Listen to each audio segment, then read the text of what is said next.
The Jewel Robbery at the Grand Metropolitan was first published in 1923, a time when Agatha Christie was becoming a household name in detective fiction. The story is notable for its setting in a luxury hotel, a frequent backdrop in Christie's work, where the opulence of the surroundings contrasts with the darker undertones of crime and deception. The plot also reflects the era's fascination with jewelry and wealth, particularly in the wake of the post-war economic boom, which saw an increase in affluent characters and settings in literature. Christie's ability to weave intricate plots in such environments contributed to her enduring popularity. Agatha Christie, The Jewel Robbery at the Grand Metropolitan. "Poirot," I said, "a change of air would do you good." "You think so, mon ami?" "I am sure of it." Said my friend, smiling. "It is all arranged then? You will come? Where do you propose to take me?" "Brighton, as a matter of fact. A friend of mine in the city put me on to a very good thing and, well, I have money to burn, as the saying goes. I think a weekend at the Grand Metropolitan would do us all the good in the world." "Thank you, I accept most gratefully. You have the good heart to think of an old man, and the good heart, it is in the end worth all the little grey cells." "Yes, yes. I who speak to you am in danger of forgetting that sometimes." I did not quite relish the implication. I fancy that Poirot is sometimes a little inclined to underestimate my mental capacities, but his pleasure was so evident that I put my slight annoyance aside. "Then that's all right," I said hastily. Saturday evening saw us dining at the Grand Metropolitan in the midst of a gay throng. All the world and his wife seemed to be at Brighton. The dresses were marvelous, and the jewels worn, sometimes with more love of display than good taste, were something magnificent. "Ah, it is a sight, this," murmured Poirot. "This is the home of the profiteer, is it not so, Hastings?" "Supposed to be," I replied, "but we hope they aren't all tarred with the profiteering brush." Poirot gazed around him placidly. "The sight of so many jewels makes me wish I had turned my brains to crime instead of to its detection. What a magnificent opportunity for some thief of distinction. Regard, Hastings, that stout woman by the pillar. She is, as you would say, plastered with gems." I followed his eyes. "Why," I exclaimed, "it's Mrs. Opson. You know her, slightly. Her husband is a rich stockbroker who made a fortune in the recent oil boom."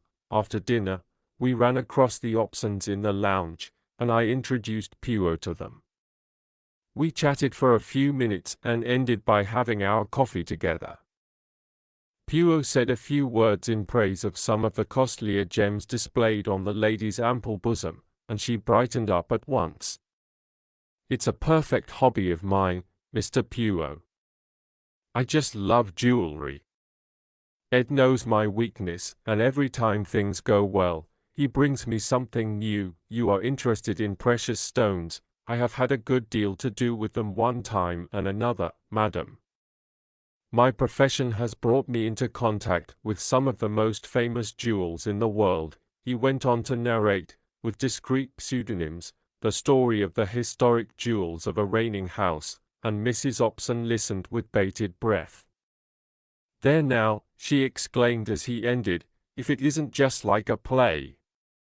You know, I've got some pearls of my own that have a history attached to them. I believe it's supposed to be one of the finest necklaces in the world. The pearls are so beautifully matched and so perfect in color. I declare, I really must run up and get it." "Oh, madam," protested Poirot, "you are too amiable. Pray do not derange yourself." "Oh, but I'd like to show it to you." The buxom dame waddled across to the lift briskly enough. Her husband, who had been talking to me, looked at Poirot inquiringly. "Madam, your wife is so amiable as to insist on showing me her pearl necklace," explained the latter. "Oh, the pearls?" Hobson smiled in a satisfied fashion. "Well, they are worth seeing, cost a pretty penny too. Still, the money's there all right.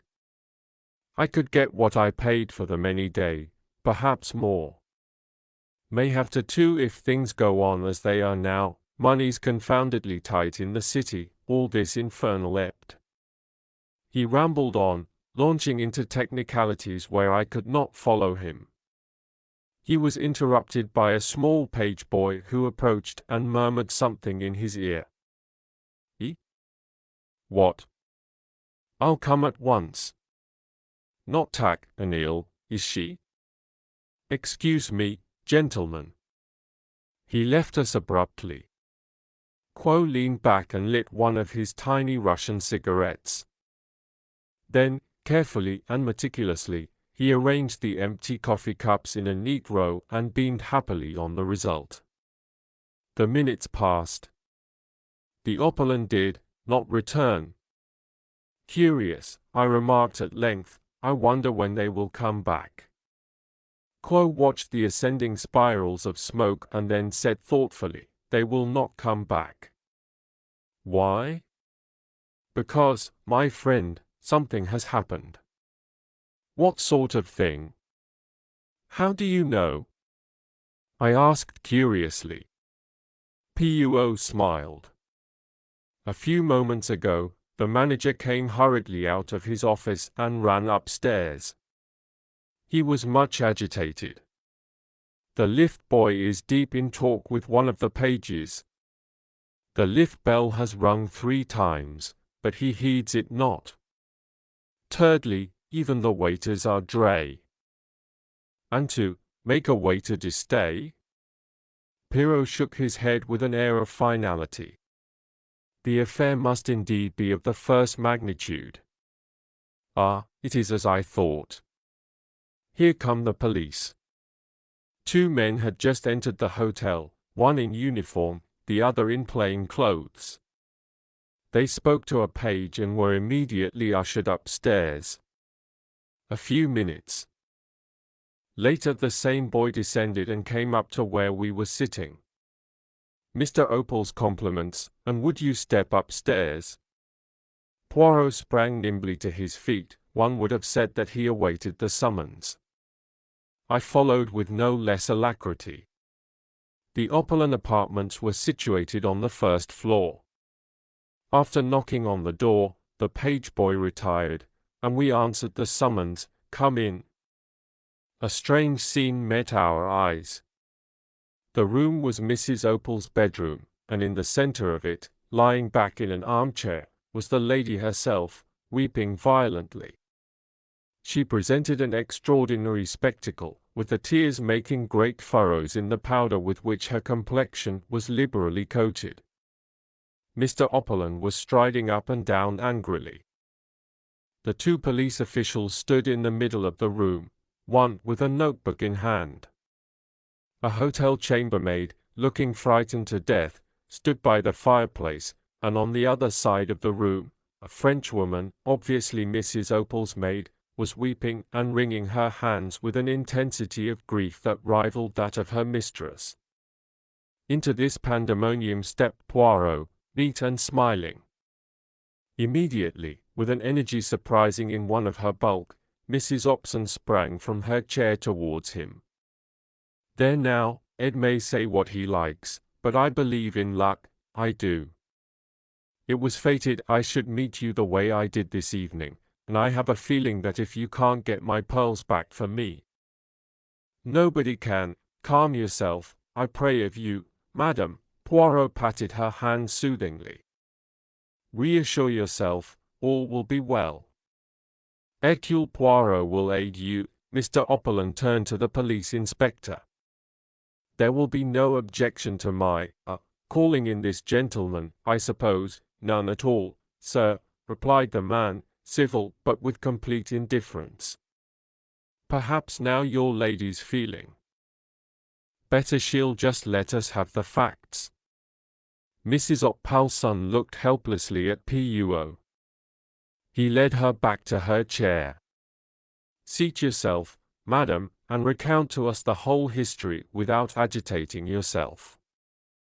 Thus abjured, Mrs. Opalon dried her eyes gingerly and began.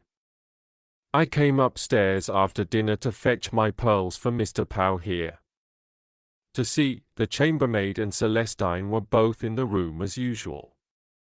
Excuse me, madam, but what do you mean by as usual? Mr. Opson explained, I make it a rule that no one is to come into this room unless Celestine, the maid, is there also. The chambermaid does the room in the morning while Celestine is present and comes in after dinner to turn down the beds under the same conditions. Otherwise, she never enters the room. Well, as I was saying, continued Mrs. Opson, I came up. I went to the drawer here. She indicated the bottom right-hand drawer of the knee-hole dressing table. Took out my jewel case and unlocked it. It seemed quite as usual, but the pearls were not there. The inspector had been busy with his notebook. When had you last seen them? He asked. They were there when I went down to dinner. You are sure? Quite sure. I was uncertain whether to wear them or not, but in the end, I decided on the emeralds and put them back in the jewel case. Who locked up the jewel case? I did. I wear the key on a chain around my neck. She held it up as she spoke. The inspector examined it and shrugged his shoulders. The thief must have had a duplicate key. No difficult matter, the lock is quite a simple one. What did you do after you locked the jewel case? I put it back in the bottom drawer where I always keep it. You didn't lock the drawer? No, I never do. My maid remains in the room till I come up, so there's no need. The inspector's face grew graver. Am I to understand that the jewels were there when you went down to dinner? And that since then the maid has not left the room? Suddenly, as though the horror of her own situation for the first time burst upon her, Celestine uttered a piercing shriek and, flinging herself upon Puo, poured out a torrent of incoherent French. The suggestion was infamous, that she should be suspected of robbing Madame. The police were well known to be of incredible stupidity, but Mule, who was a Frenchman, a Belgian, interjected Puo, but Celestine paid no attention to the correction. Mule would not stand by and see her falsely accused, while that infamous chambermaid was allowed to go scot-free. She had never liked her, a bold, red-faced thing, a born thief. She had said from the first that she was not honest and had kept a sharp watch over her too when she was doing Madame's room. Let those idiots of policemen search her, and if they did not find Madame's pearls on her, it would be very surprising. Although this harangue was uttered in rapid and vehement French, Celestine had interlarded it with a wealth of gesture, and the chambermaid realized at least a part of her meaning.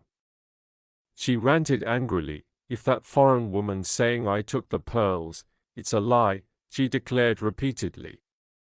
"I never so much as saw them." "Search her," screamed the other.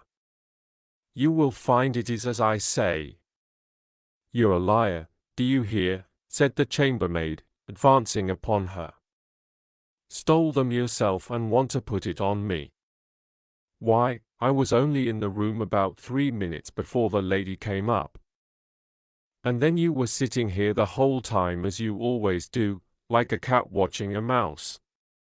The inspector looked across inquiringly at Celestine. "Is that true? Didn't you leave the room at all?" "I did not actually leave her alone," admitted Celestine reluctantly, "but I went into my own room through the door here twice, once to fetch a reel of cotton and once for my scissors." "She must "Have done it then you wasn't gone a minute," retorted the chambermaid angrily. "Just popped out and in again. I'd be glad if the police would search me. I've nothing to be afraid of." At this moment, there was a tap at the door. The inspector went to it. His face brightened when he saw who it was. "Ah," he said, "that's rather fortunate. I sent for one of our female searchers, and she's just arrived. Perhaps, if you wouldn't mind going into the room next door?" He looked at the chambermaid, who stepped across the threshold with a toss of her head, the searcher following her closely. The French girl had sunk, sobbing, into a chair. Poirot was looking around the room, the main features of which I have made clear by a sketch. "Where does that door lead?" he inquired, nodding his head towards the one by the window. "Into the next apartment, I believe," said the inspector. "It's bolted anyway on this side." Poirot walked across to it, tried it, then drew back the bolt and tried it again. "And on the other side as well," he remarked. "Well, that seems to rule out that." He walked over to the windows, examining each of them in turn. And again, nothing, not even a balcony outside. "Even if there were," said the inspector impatiently, "I don't see how that would help us if the maid never left the room." "Evil," said Poirot, not disconcerted, "as mademoiselle is positive she did not leave the room." He was interrupted by the reappearance of the chambermaid and the police searcher. "Nothing," said the latter laconically. "I should hope not indeed," said the chambermaid virtuously, "and that French hussy ought to be ashamed of herself, taking away an honest girl's character." There, my girl, that's all right," said the inspector, opening the door. "Nobody suspects you. You go along and get on with your work." The chambermaid went unwillingly. "Going to search her?" she demanded, pointing at Celestine. Yes. He shut the door on her and turned the key. Celestine accompanied the searcher into the small room. In her turn, a few minutes later, she also returned. Nothing had been found on her. The inspector's face grew graver.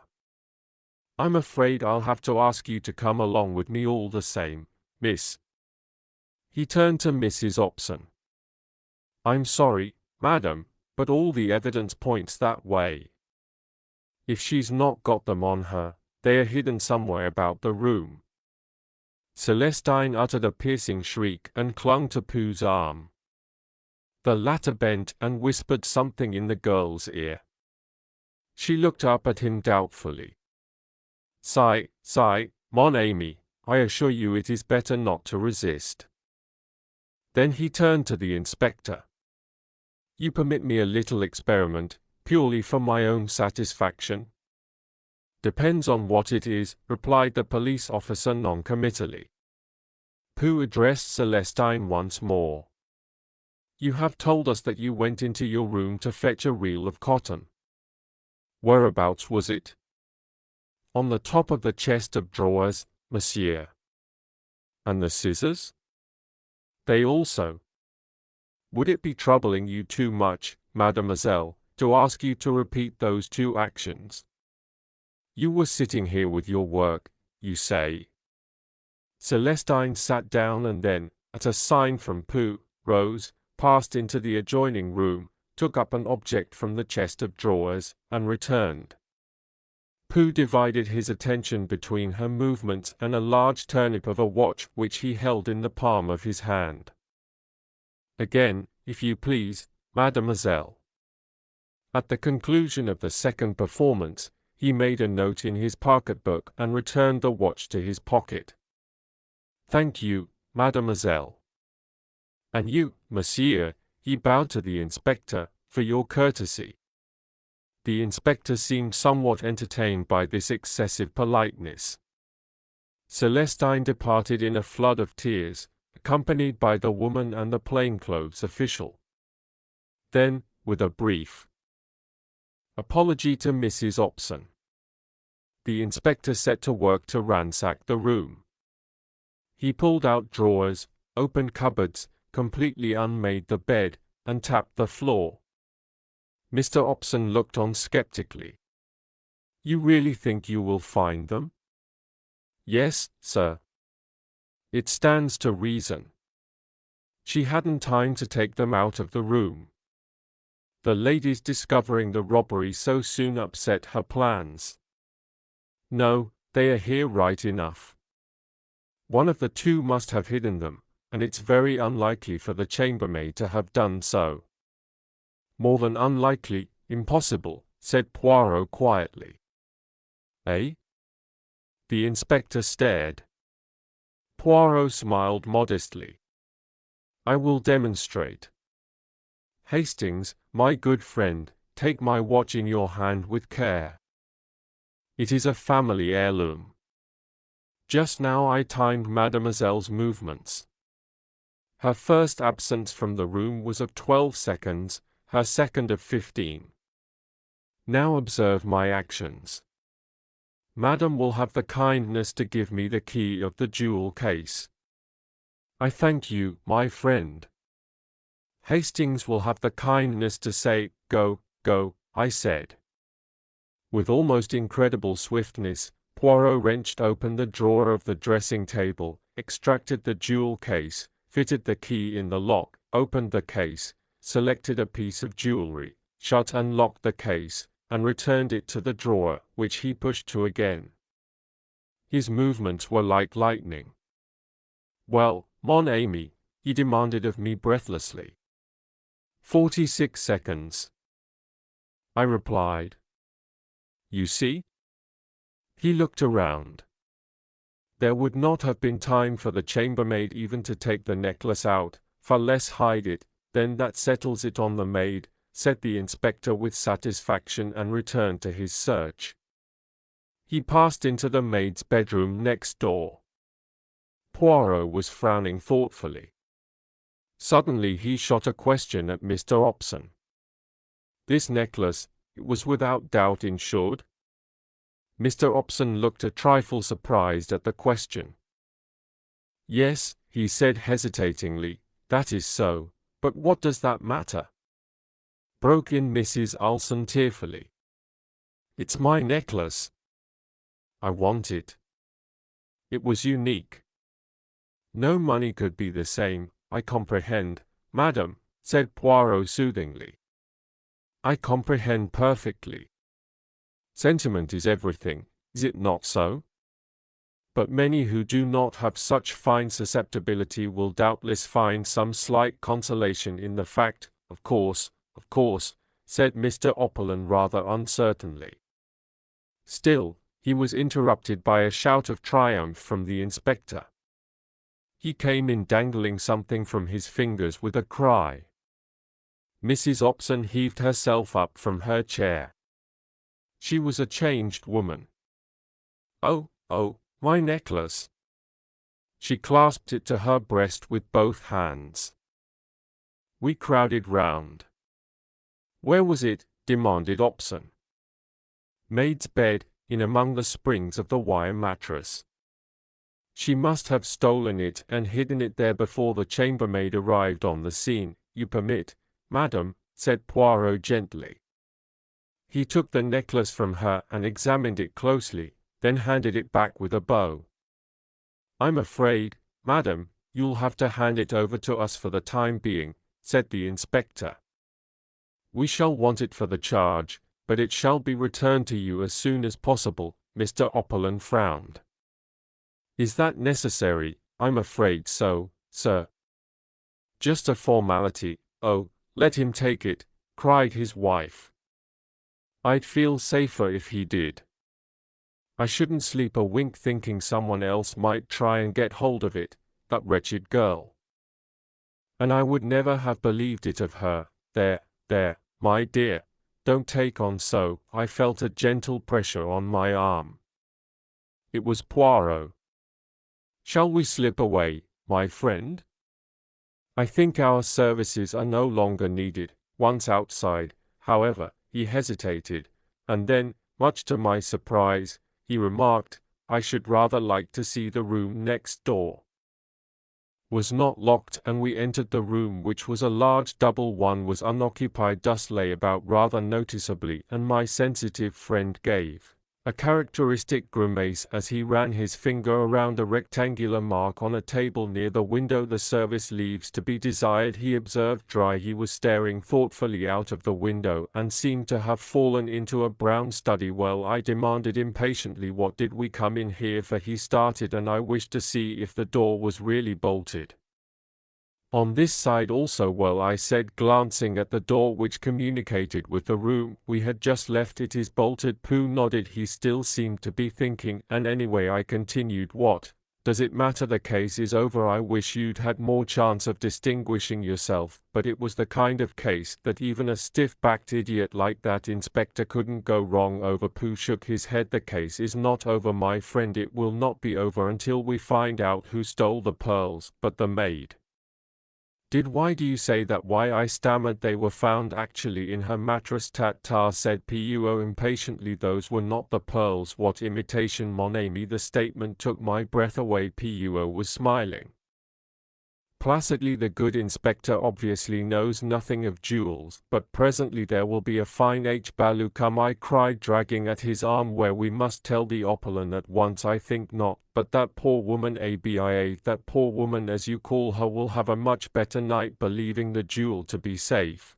But the thief may escape with them as usual." "My friend, you speak without reflection. How do you know that the pearls Mrs. Opson locked up so carefully tonight were not the false ones, and that the real robbery did not take place at a much earlier date?" "Oh," I said, bewildered. "Exactly," said Pooh, beaming. "We start again." He led the way out of the room, paused a moment as though considering, and then walked down to the end of the corridor, stopping outside the small den where the chambermaids and valet of the respective floors congregated. Our particular chambermaid appeared to be holding a small court there, and to be retailing her late experiences to an appreciative audience.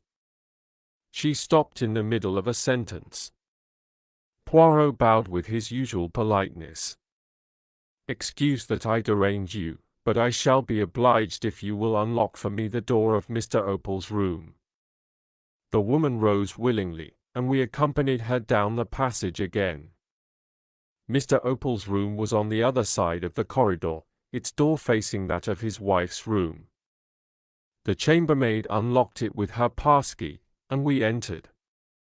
As she was about to depart, Poirot detained her. "One moment. Have you ever seen among the effects of Mr. Opal a card like this?" He held out a plain white card, rather highly glazed and uncommon in appearance. The maid took it and scrutinized it carefully. "No, sir, I can't say I have. But anyway, the valet has most to do with the gentlemen's rooms." "I see. Thank you." Poirot took back the card. The woman departed. Poirot appeared to reflect a little, then he gave a short, sharp nod of the head. "Ring the bell, I pray of you, Hastings, 3 times for the valet." I obeyed, devoured with curiosity. Meanwhile, Poirot had entered the wastepaper basket on the floor, and was swiftly going through its contents. In a few moments, the valet answered the bell. To him, Poirot put the same question, and handed him the card to examine, but the response was the same. The valet had never seen a card of that particular quality among Mr. Opal's belongings. Poirot thanked him, and he withdrew somewhat unwillingly, with an inquisitive glance at the overturned wastepaper basket and the litter on the floor. He could hardly have helped overhearing Poirot's thoughtful remark as he bundled the torn papers back again. "And the necklace was heavily insured." "Poirot!" I cried. "I see." "You see nothing, my friend," he replied quickly as usual. "Nothing at all. It is incredible, but there it is." Let us return to our own apartments. We did so in silence.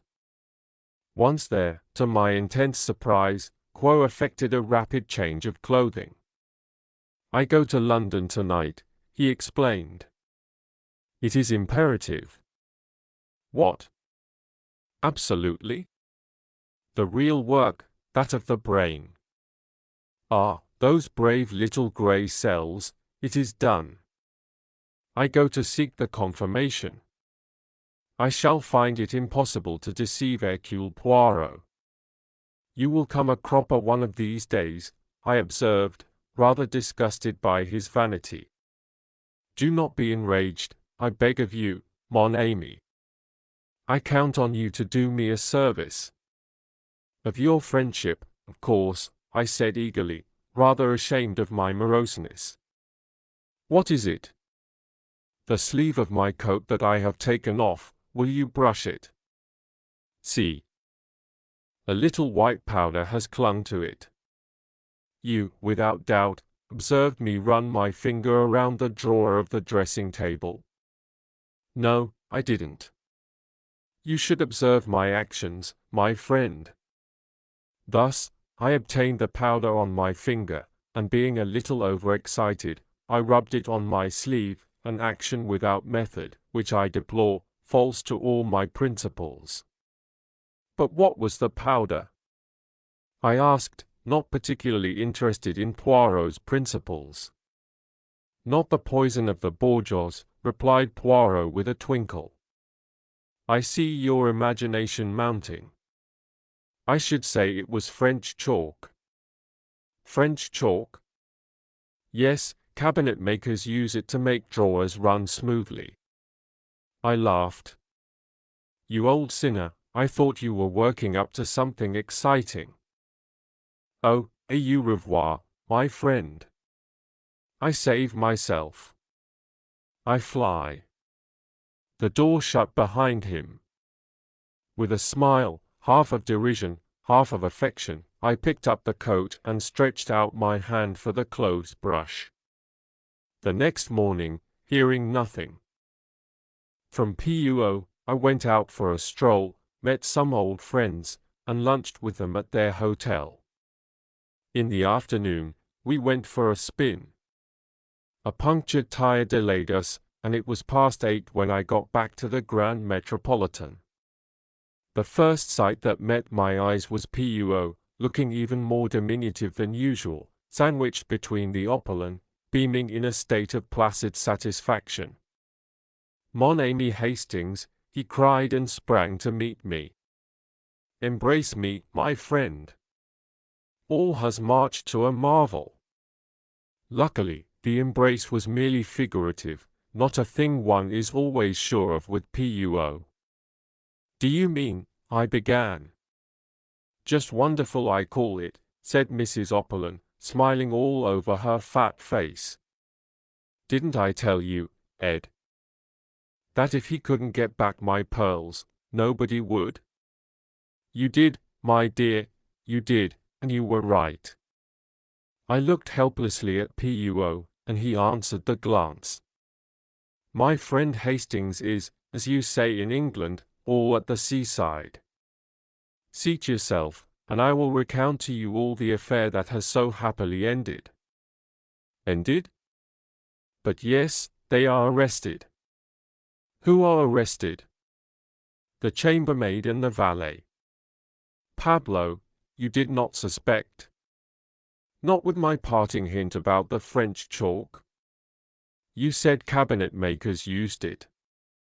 "Certainly, they do, to make drawers slide easily." "Somebody wanted that drawer to slide in and out without any noise." "Who could that be?" "Obviously, only the chambermaid."